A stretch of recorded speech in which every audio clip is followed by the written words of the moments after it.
tamvetserani. Yehova akalowererapo pa zochita zanu, angakhale zochita zanuzo zivute bwanji koma mumabwereza basi. Yehova akalowererapo pa banja lanu, angakhala anthu ena ake atanenenera mambo chotani, ino banja lanu limakhala lodala. Yehova akalowererapo pa ulendo wanu, tamvetserani, angakhale zinthu zikhale zovuta bwanji, angakhale munsewu muchitike cha mtundu wanji, angakhale pa ulendo wanuwo pakhale nyengo zotani, koma ndikufuna ndikutsimikizireni mumakafika basi. Tamvetserani, ichi ndi chimene chimatchedwa chisomo.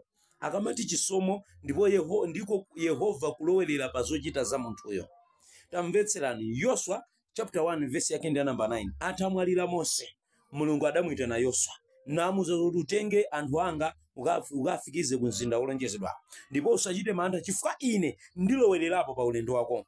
Tamvetserani, indetu Yoswa atatenga anthu amene aja adakumana nazo nyengo zopsinja, adakumana nayo Jordan River, adakumana nayo midzi yosautsa, adakumana nacho chipata cha Yeriko, koma kumapeto kwake anakabwereza, kumapeto kwake anakalowa ku mzinda wolonjezedwawo. Chifukwa chani? Mulungu adalowererapo pa nyengo yawo. Chimenecho ndi chisomo.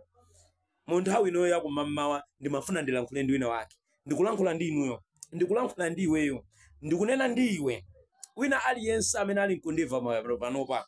Yehova akangolowerera pa nyengo zako, ndithu angakhale njira yako ikhale yovuta cha mtundu wanji, iwe kukafika basi mu dzina la Yesu Khristu wa ku Nazareti. Iwe kukafika basi ku mzinda umene iwe Mulungu adakozera moyo wako mu dzina la Yesu Khristu wa ku Nazareti. Yehova akangolowererapo pa nyengo zako, angakhale we nthenda yako ikhale kuti wadwala cha mtundu wanji, angakhale nthenda yako ikhale kuti yakhalisa zaka zochuluka bwanji, angakhale banja lako likhale lovuta cha mtundu wanji, monga Yoswa Mulungu adangolowerera pa nyengo zake. Iyeyo Yoswa adangolowerera Mulungu pa ulendo wake. Inu adakumana naye Jordan River, ndikutero inu adakumana nawo midzi yosautsa, inu adakumana nacho chipata cha Yeriko, koma kumapeto kwake adakabwereza, kumapeto kwake adakafika ku mzinda wolonjezedwa. Ndikulankhulaso ndi wina wake lero lino kunena kuti angakhale nyengo ingakhale yovuta cha mtundu wake, koma Yehova akangodzuka ndikulowerera.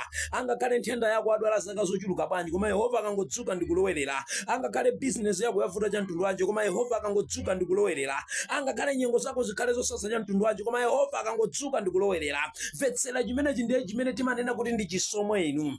Ayayayaya, ndikuyankhula ndi wina wake kodi ndikuti Mulungu akangodzuka ndikulowerera nyengo zakozo. Mvetsera kuti iwe ukafika monga Yoswa amene anakafikira mu dzina la Yesu Khristu wa ku Nazareti. Ndikupemphera ndi wina wake lero lino kuti Mulungu alowerere pa nyengo zako, Mulungu adzuke ndikuyenda nawe mu nyengo zako monga mmene adayendera ndi Yoswa. Momwemonso likhale pemphero lako kuti Yoswa chapter 9, Yoswa chapter 1 verse number 9, Yehova mudalankhula ndi Yoswa, mudanena kuti asachite mantha ndipo inu mukhala naye. Momwemonso inenso ndikudzuka ndi pemphero ili kunena kuti Mulungu monga mudakhala ndi Yoswa khala ndiso ndi ine. Mulungu alokonzeka akudikira nake kuti ayende nanu mu dzina la Yesu Khristu wa ku Nazareti. Yehova alowerere nyengo zake, Yehova alowerere nyengo zathu, Yehova alowerere china chilichonse ma business yathu ndi china chilichonse cha ana athu mu dzina la Yesu Khristu wa ku Nazareti. Evangelist Chikondi Fashion, Ambuye akudalitseni. Pangani like, share and follow. Amen.